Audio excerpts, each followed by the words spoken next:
This is chapter 7. That's a new chapter on permeability. If you look at again, this is a list of our course objectives. And estimating soil permeability is one of the main course objectives. So that's, again, one of the main learning objectives. And first, just a bit of background information. So why this permeability concept is important. So first of all, if you look at this slide here, I've included a number of examples where water is an important consideration in the project. So on the left-hand side, you have Hoover Dam. It's a concrete dam. And top right is a 17th Street Canal in New Orleans. And the bottom right is Coffer Dam, which is used as basically water returning structure to create a dry working space. We want to construct something like a pier of a bridge. So these are some typical examples where you do need to consider the effect of water flow through soil on the behavior, on the property and the behavior of soils. So permeability is basically one of the most fundamental concepts in geotechnical engineering. And simply put, permeability basically describes how easy or how difficult water flows through soil. And in these chapters, we're going to introduce a number of basic concepts. So we're going to first discuss this Bernoulli's equation, and then talk about Darcy's law. So that's one of the fundamental laws governing water flow through soil. We'll introduce some of the basic concepts related to Darcy's law. And then in terms of determining permeability or hydraulic conductivity, there's a number of different methods, and one of them is the lab method that you're going to perform in the lab. So that's the lab after compaction. So this is, again, one of the soil mechanics lab. And then finally, I'll talk about equivalent permeability or hydraulic conductivity in stratified soils. So that's a plan for this chapter. And for today, I want to focus on the first couple bullet points. One is Bernoulli's equation, and the other one is Darcy's law here. So we start with Bernoulli's equation first. So Bernoulli's equation. The first concept I want to introduce related to Bernoulli's equation is this concept of energy in water. And for that, we actually use this term head.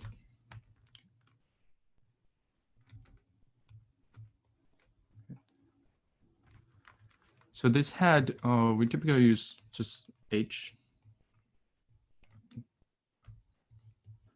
So this is a measure of energy or potential in water.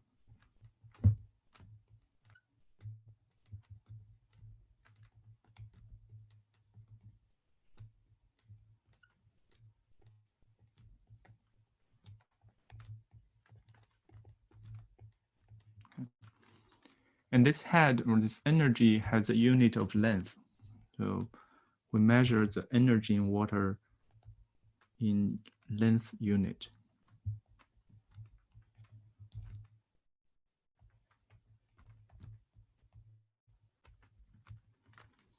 Okay. So that's the first concept, this concept of energy or head.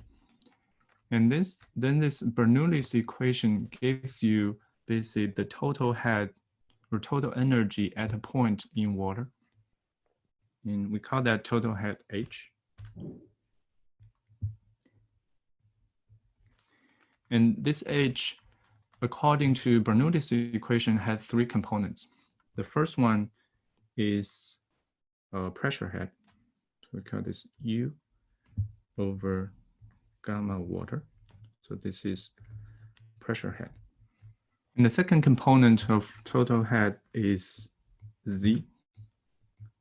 And this is called elevation head.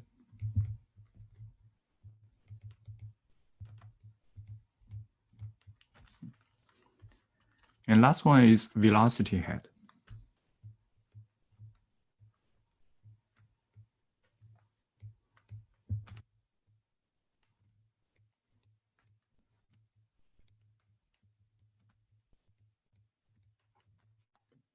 And H, as I mentioned, this is the total head or total energy.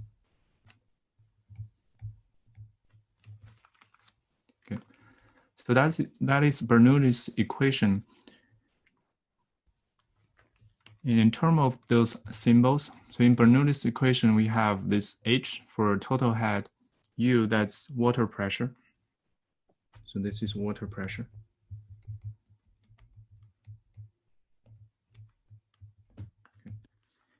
V is velocity of the water, G gravitational acceleration, gamma W unit weight of water, and Z is elevation. In this Bernoulli's equation, the last term here, this velocity head, for most of the problems we're going to deal with in geotech, so this one here, this velocity head is much small compared to the other two. So for most of the problem, we're going to ignore this last term.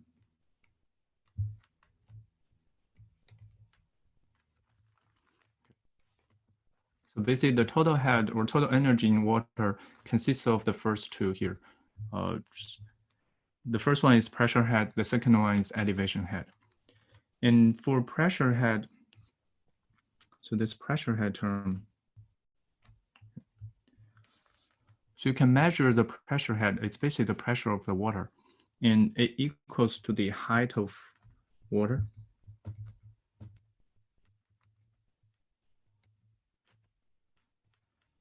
Or height of the rise of water column in a piezometer or standpipe.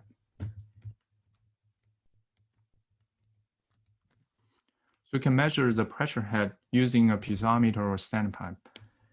In the elevation head, as I mentioned, it's basically the elevation with respect to, so this is the elevation again in length unit, and it's measured with respect to some reference data. Okay. Reference data.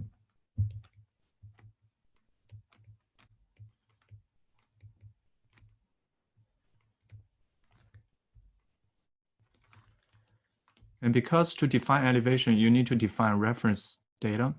So the total head or total energy, so when you say a total head, you have to indicate the reference data. So it's always with respect to some reference data.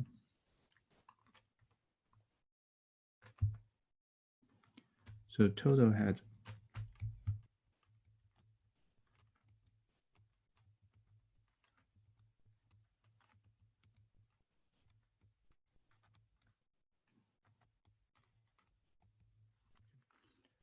So it's always H some value with respect to reference data.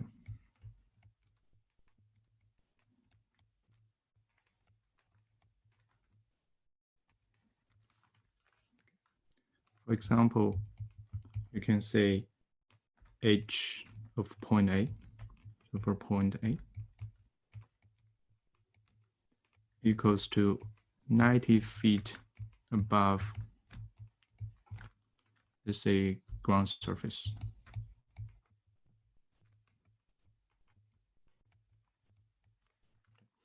So that's a correct indication of total head. So it always defined with respect to a reference data. So you can say at point A, total head is 90 feet with respect to ground surface. That's your reference data. And for Bernoulli's, for this total head, let's look at a simple example here.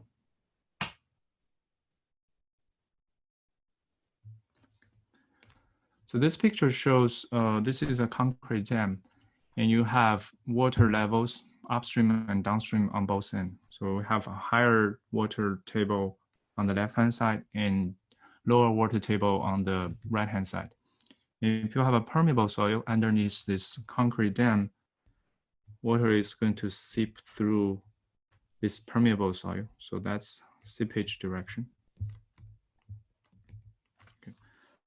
So water is going to flow from higher energy to lower energy, upstream to downstream. Okay. And let's use the Bernoulli's equation to find out the total head at 2 points A and E here. Okay. And I have listed two reference datum here. We're going to define everything with respect to datum 2. So this is a ground surface. So let's pick this as a reference datum. So ground surface. So define, let's use datum 2 as the reference datum.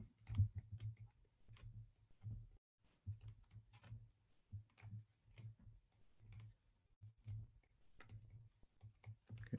And you can define everything with respect to the first datum, the downstream water table as well. Okay. So for this case, datum 2 as reference datum.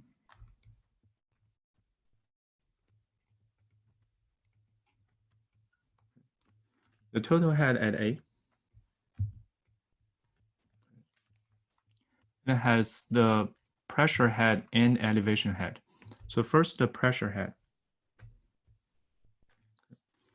So pressure head at A, as I mentioned, pressure head is basically the height of the water column inside the standpipe.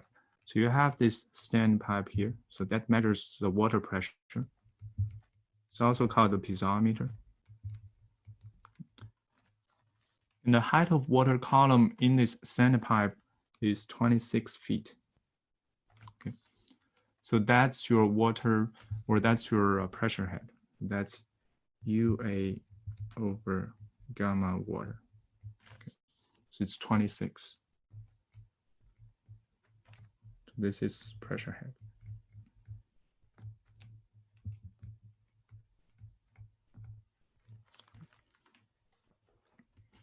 And then the elevation head is basically the elevation of that point with respect to your reference datum.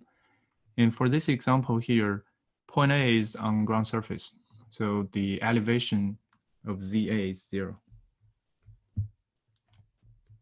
ZA.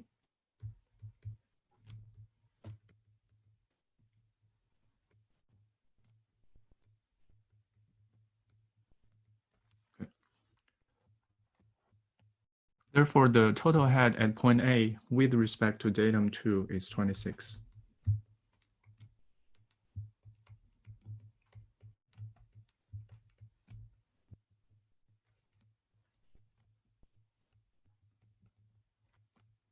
So that's your reference datum, datum 2.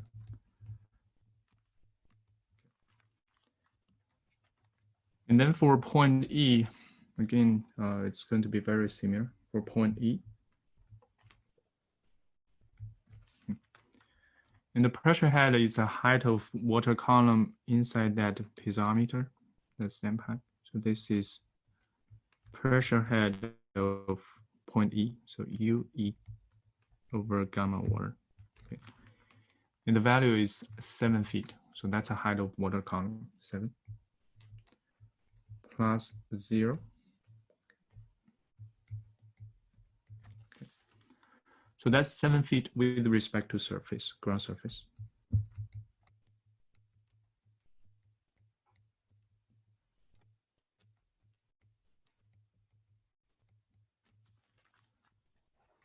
Okay.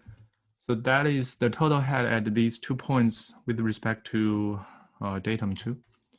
And just as an exercise, you can work on this afterwards. You can also, so if you use datum 1 as reference datum,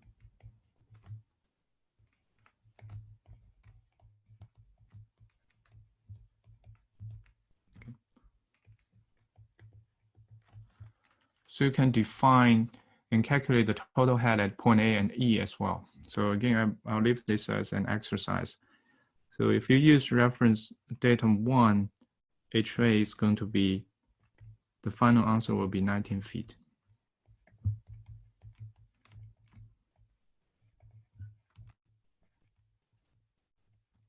And HE is going to be, so if you use datum 1 and you just use this, the Bernoulli's equation, you can find the total head with respect to 1 is 0 at point E. Okay. So again, you can verify this.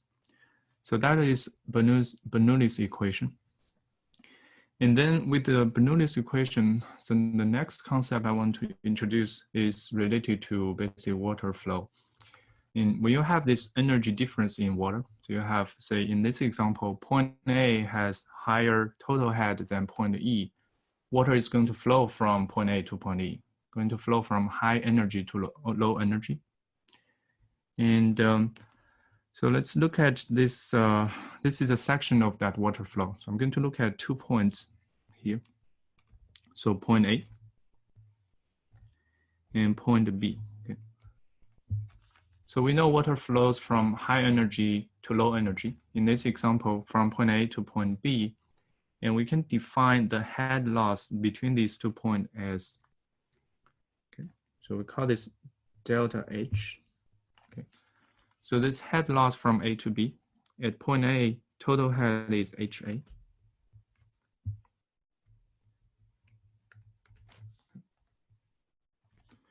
In point B, total head is HB.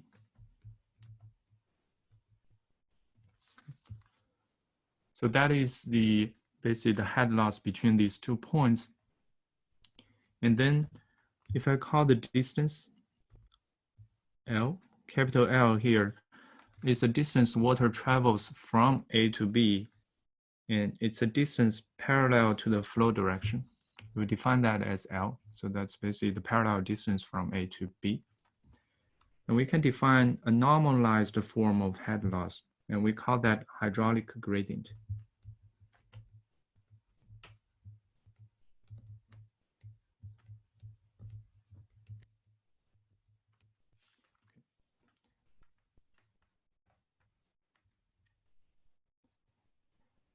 This is called a hydraulic gradient, and we use small letter I for this.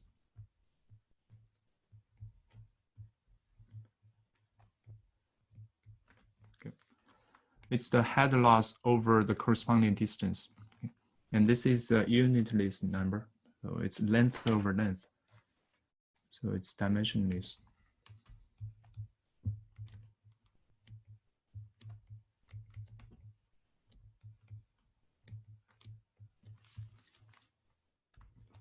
Okay, so that's a head loss over distance. So it's a normalized dimensionless number. So that we call that hydraulic gradient. Okay.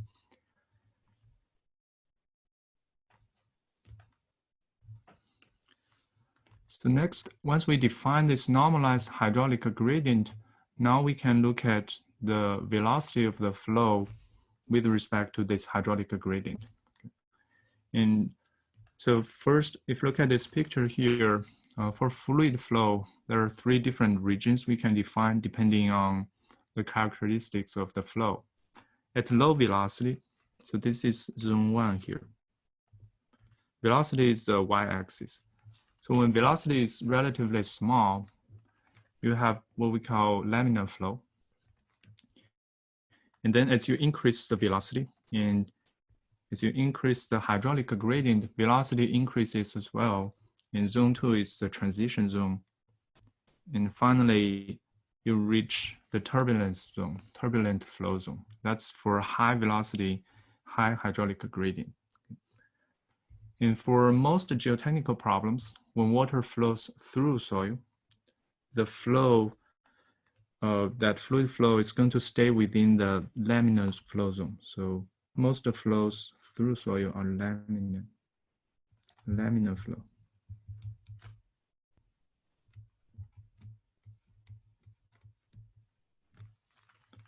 Okay. So for most of our problems, we're going to focus on this zone 1 here. So it's laminar flow zone. If you look at this laminar flow zone, this velocity V is actually linearly increasing with hydraulic gradient. So it's linearly related to. So V basically is proportional, linearly proportional to hydraulic gradient I here. So we have this linear relationship.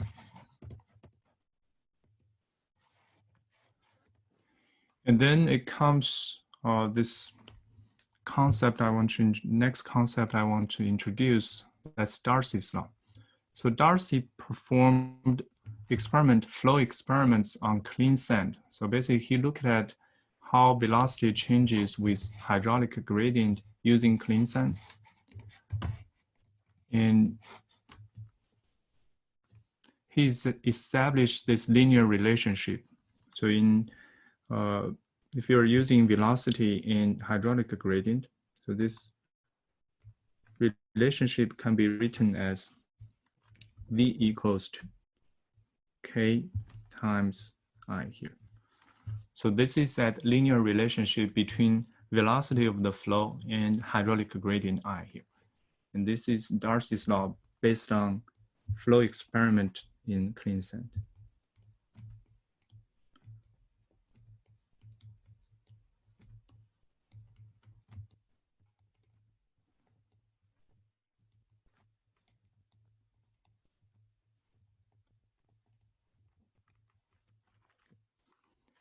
And Darcy proposed this linear form back in 1856.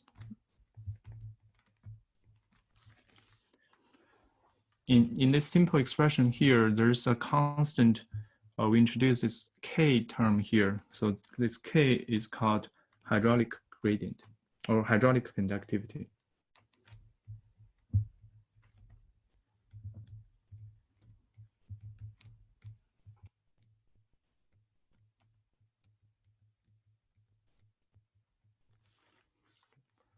So this is basically that constant relates hydraulic gradient to velocity of the flow. And it's also called coefficient of permeability.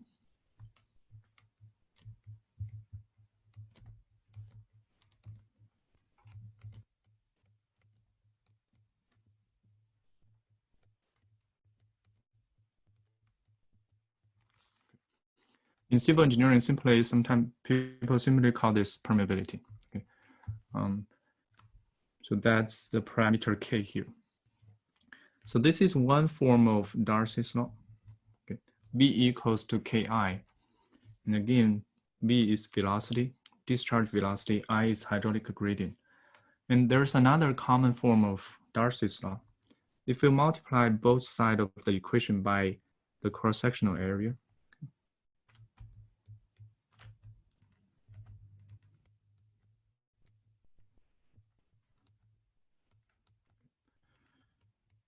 so A is the cross-sectional area of the flow, perpendicular to the flow.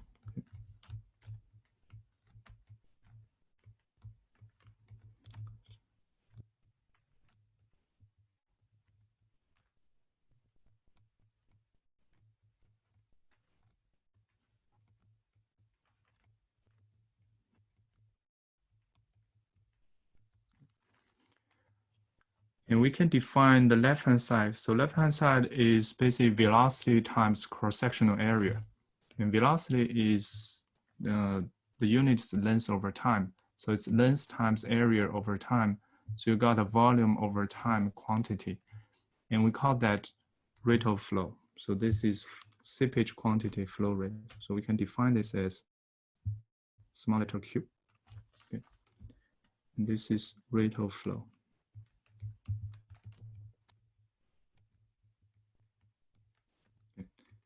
And this rate of flow has a unit of volume over time. So it's volume per time.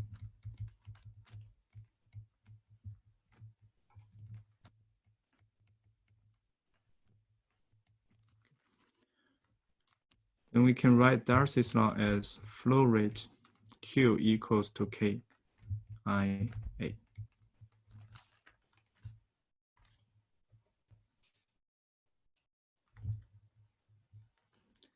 And then, and sometimes later in this chapter, for some of the examples, we're actually going to calculate basically total flow quantity over time.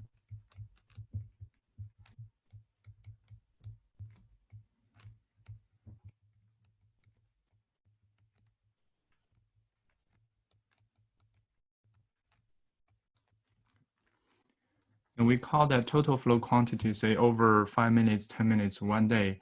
We call that quantity capital Q.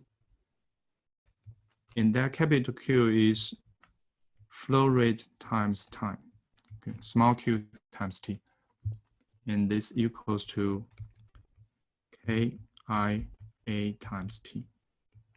Okay. And for some of the examples you're going to see in this chapter, we're going to estimate total flow quantity, and that's capital Q, and that's basic flow rate times T, small t. Okay. All right, I think this is a good point to stop. So this is Darcy's law. Next lecture, I'm going to basically talk a little bit more about this hydraulic gradient, or excuse me, hydraulic conductivity. The knowledge of this K, this hydraulic conductivity, is required when you are dealing with water flow through soil. So you need to know the permeability or hydraulic conductivity of the soil.